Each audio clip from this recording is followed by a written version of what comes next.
All right, guys, I'd like to welcome you to Chapter 5.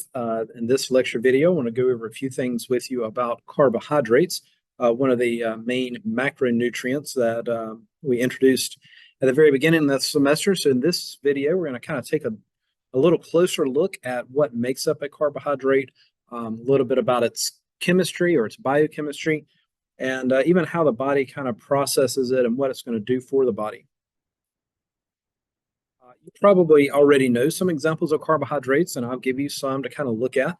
The first thing to kind of note, just as way of introduction, is one of the simple carbohydrates that the body uses for its primary energy source is glucose. You've probably noticed this before, but if you see a word that ends in OSE, it's probably a sugar, it's probably a carbohydrate, perhaps even a simple sugar.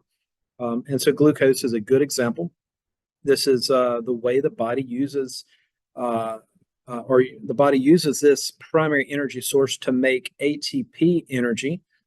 That's really what all of your cells are trying to make as an energy source for muscle contractions or all the different types of metabolic reactions in the body. It really needs ATP, and we'll talk eventually about some of the processes to make that ATP energy source.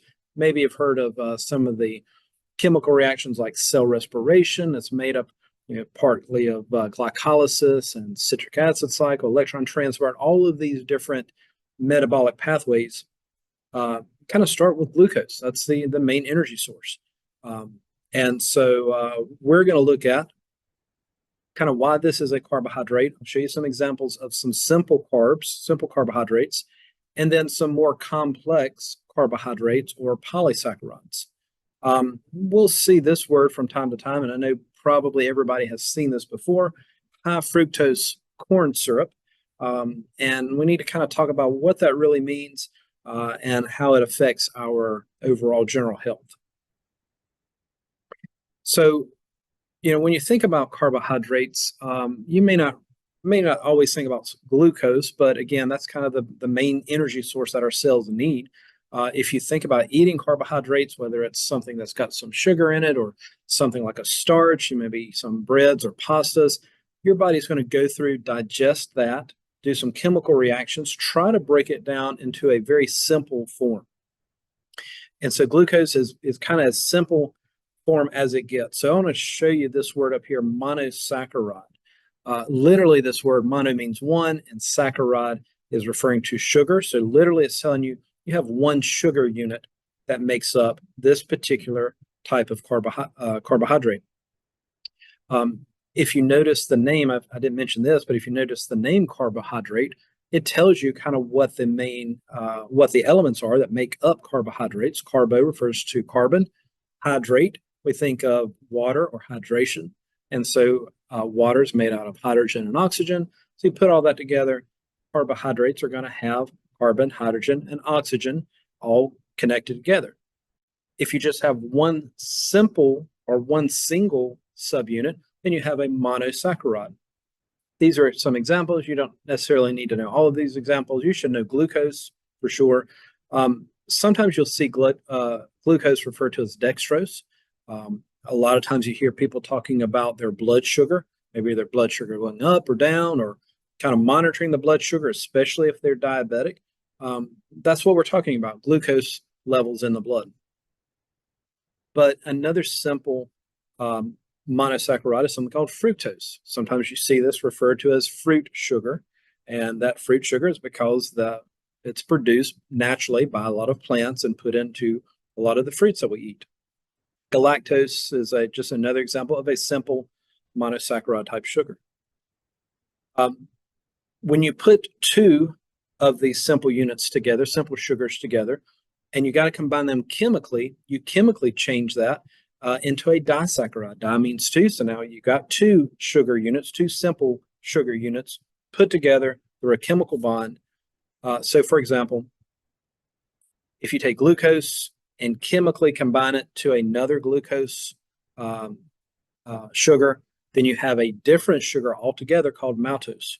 Maltose is still a simple type of sugar. It's only made up of two subunits, pretty simple, but notice it is chemically bonded together And so that means that in order to digest this disaccharide, you're going to have an enzyme to break this bond between the two glucose units here. Probably the one that you're most familiar with is sucrose. This is our just regular, sometimes it's called table sugar.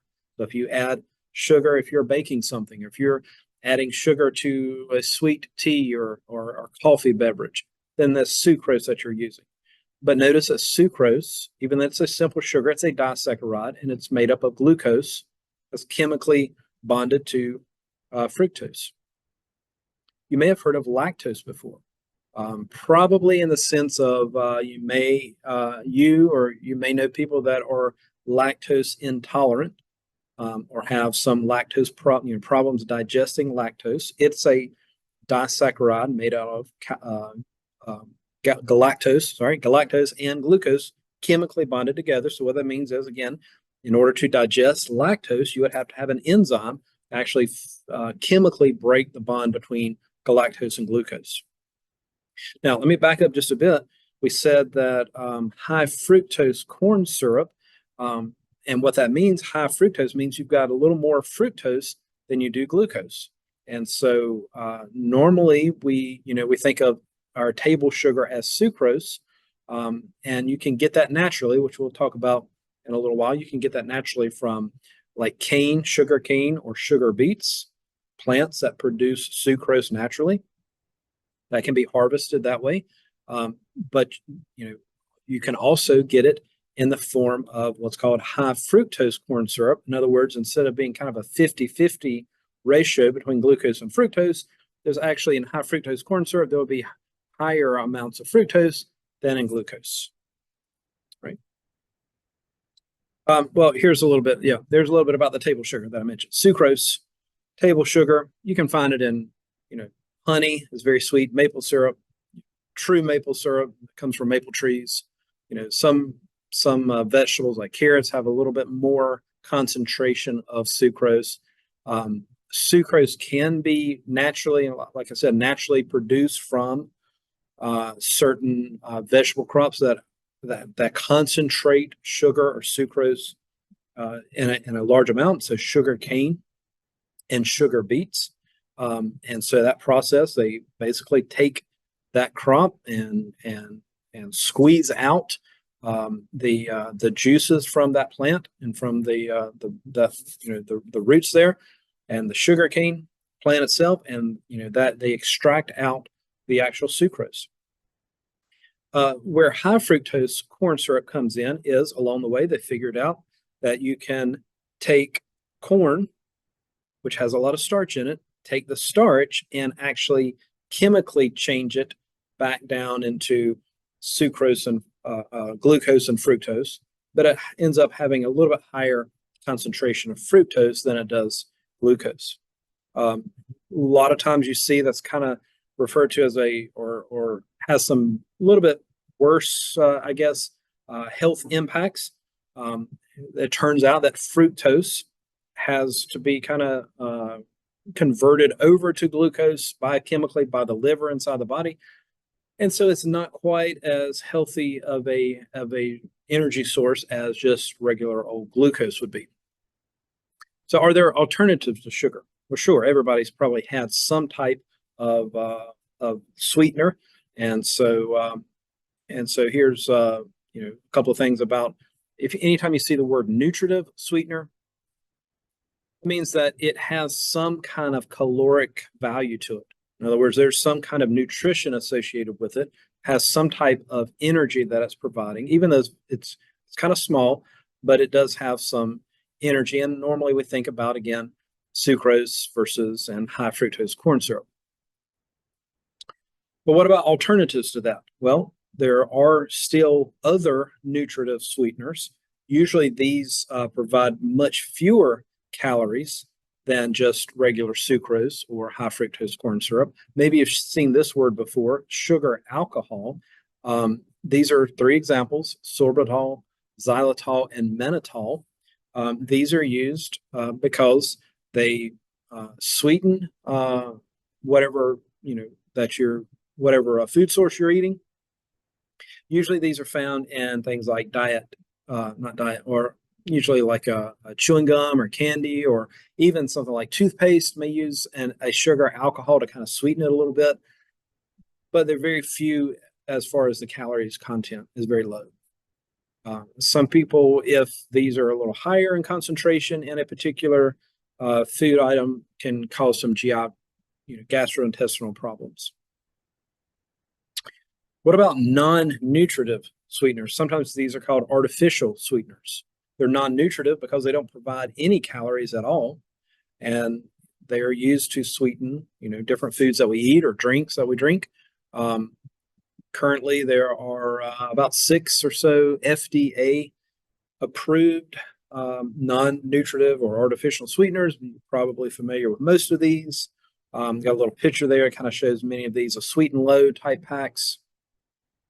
They have a ingredient called saccharin that's there. Aspartame is generally what's used in most of the Equal brand.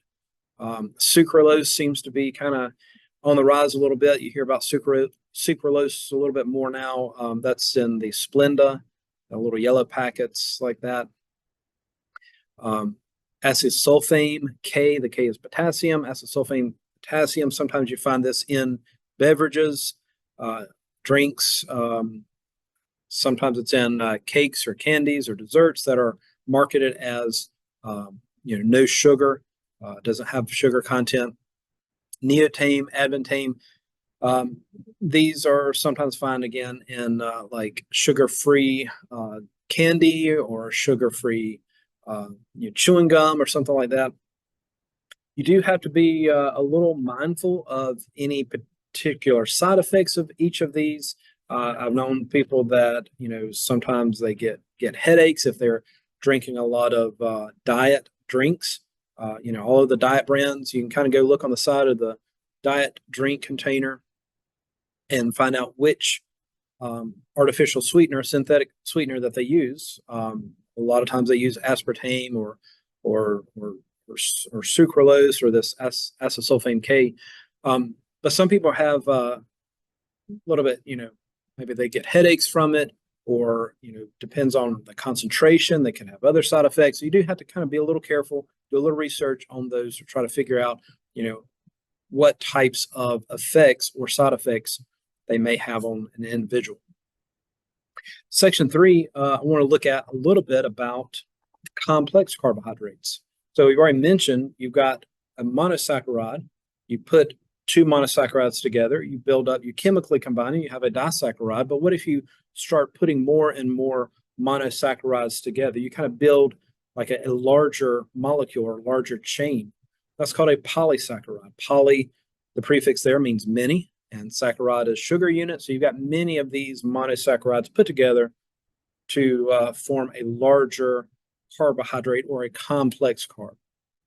Most of the time you see this for plants and animals, mainly it's a way to store up energy, right? So you think about our energy storage systems in the body. You use up, you kind of digest, and we hadn't been through the all of the digestion here for the carbohydrates, but you have some carbohydrates in your diet, you digest those, you're going to use up some of that as energy very quickly, the glucose, but some of that energy you got to store up. And so you can convert it into a polysaccharide to store it. Plants do this, and we call that starch. Animals do that, and we call that glycogen. And so I'll show you those two terms here. Starch is what plants turn, how they turn in extra glucose into a little bit easier storage compound. And so this starch molecule here, it's basically made out of repeating chains of glucose molecules all put together. And you find that in the plants that we eat, especially in seeds and roots and underground stems or tubers. That's why potatoes have a lot of starch there. It's just the plant's way of storing up that extra energy. We do the same thing. Animals do the same thing. Humans do the same thing. We just have a slightly different structure to that carbohydrate. And so instead of forming starch, we form glycogen. And our muscle cells do this, our liver does this for us. And so we can store up extra energy in the form of glycogen. So whenever we need that extra energy, for example, our muscles need a lot of glucose to make a lot of ATP.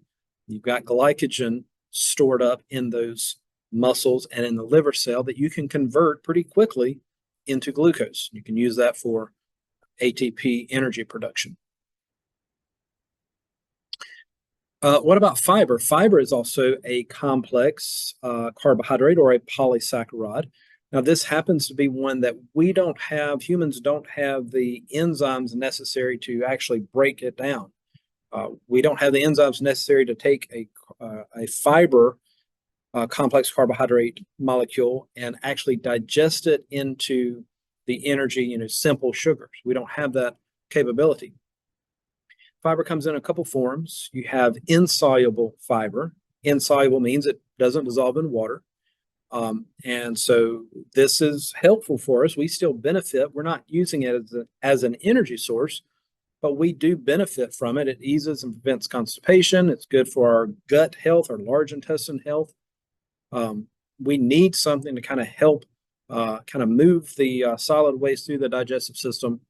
And so that's really the benefit of having the insoluble fiber. It's called cellulose, or cellulose is a good example. Plants are producing this. They use it to put in this cell wall structure. We don't have cell walls, and so we don't have this naturally, but plants put this in their cell wall structure. We eat the plants. We don't digest it directly, and so it just kind of goes into our, it's called bulk fiber. There is some fiber that does dissolve in water in an aqueous solution, that's soluble fiber. And this kind of helps clean out our system a little bit of things like cholesterol or even some saturated fats out of the body, out of the large intestines. And so this is a very helpful and healthy type of fiber as well. The example here is something called pectin, just another complex carbohydrate. Plants produce this. Certain plants produce more than others, especially fruits. Oatmeal is high in soluble fiber. Beans are high in soluble fiber, and that's a good thing. When we eat things like fruits and even carrots to some extent, and oats and oatmeals and beans, that helps to lower our blood cholesterol. It helps us to have a little more feeling of fullness. So it can actually help us lose some weight because we're not feeling hungry all the time. Helps to decrease our blood glucose levels. So that's very good, especially if you're managing your blood glucose levels. So as far as digestion goes, as far as the body goes with carbohydrates, we've talked some about digestion a little bit in chapter 4.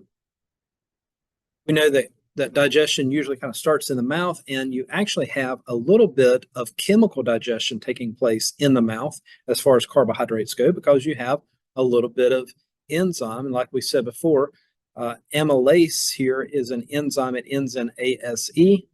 And so that's a good indication that you're dealing with some kind of enzyme type molecule. And so salivary amylase breaks down starch.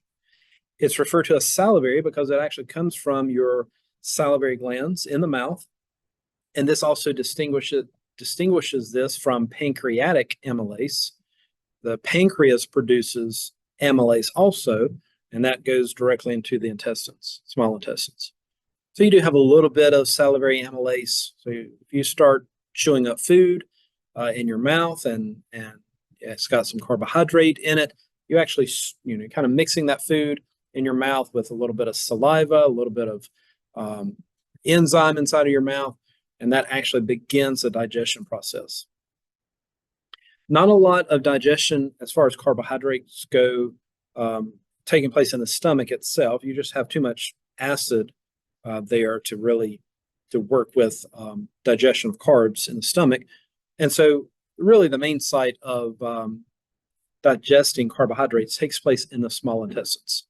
And so, again, you've got a series of enzymes here that come from the pancreas, and the amylase digesting the starch.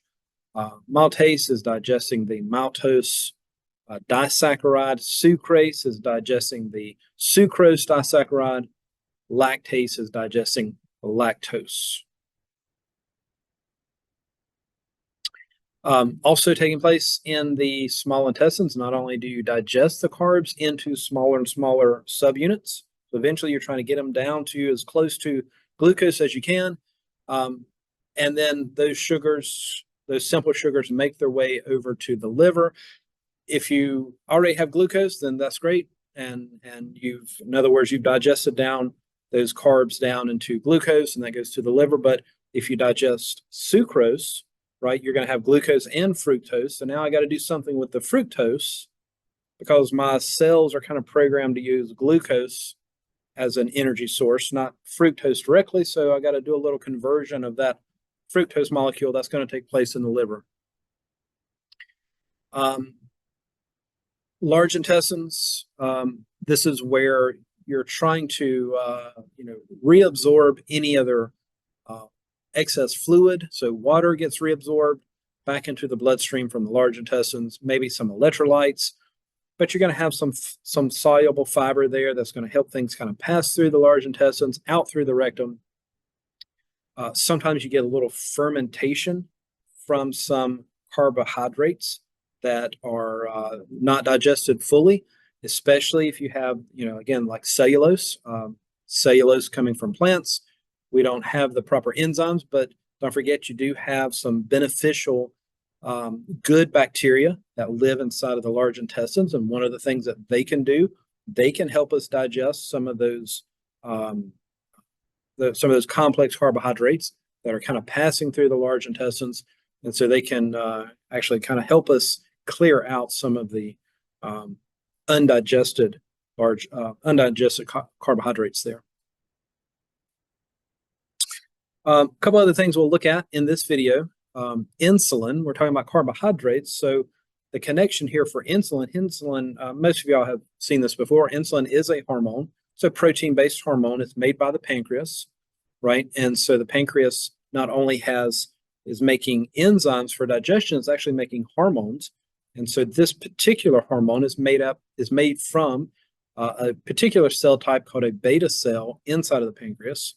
And one of the main things that it does is to help get glucose from the blood into our cells, like our muscle cells and our liver cells, to get that glucose into the cells where it needs to go. Insulin also helps in the production and storage of some of these nutrients like fats. Fats are stored in adipocytes or fat storing cells as adipose tissue. And so insulin actually helps take some of that glucose out of the blood, convert it into lipids that you can store in fats, or convert some of the glucose into glycogen. Remember, that's going to be stored in the liver and muscle cells, or even some protein. One other thing that insulin helps us with is actually helps us to decrease the feeling of being hungry, or increase, if you want to think of it this way, increase what's called satiety, or the feeling of fullness. And so it actually helps us to feel more full whenever insulin is being released. There's another hormone called glucagon. Most everybody's heard of insulin, but you may not have heard of glucagon. You can think of this as having an opposite effect on insulin. So these two hormones, they're antagonistic. They're working together, but they work in different directions or opposite of each other. And so you're always trying to balance, have the right amount of blood glucose levels. And so you have insulin that helps to lower the blood glucose level, but you have to have another hormone to try to increase the blood glucose level. So whenever blood glucose starts to go down, maybe it's been a while since you've had a meal, or maybe you're sleeping for 8 hours, and during that time, of course, you're not eating. You need something there to help to regulate your blood glucose level so it doesn't fall too low. And so glucagon is one of those types of hormones. Again, it's coming from the pancreas, gets released there into the blood, and it helps to actually counteract insulin's effect. And it's going to help, a couple of vocab words here, glycogenolysis. It looks kind of complicated, but lysis means to split or to break apart.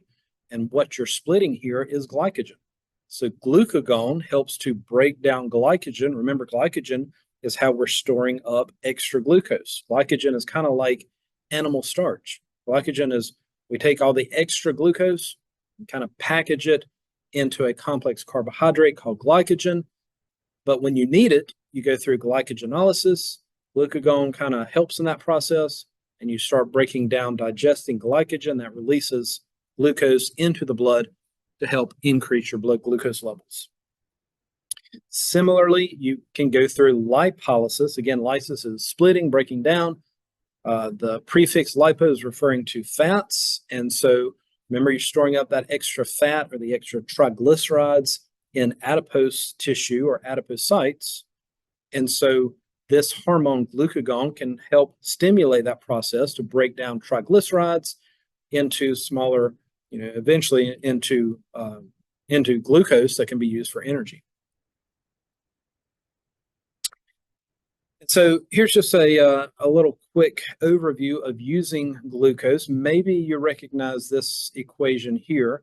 Glucose and oxygen combined will make some energy. That's what we're trying to do. And the energy is in the form of ATP energy.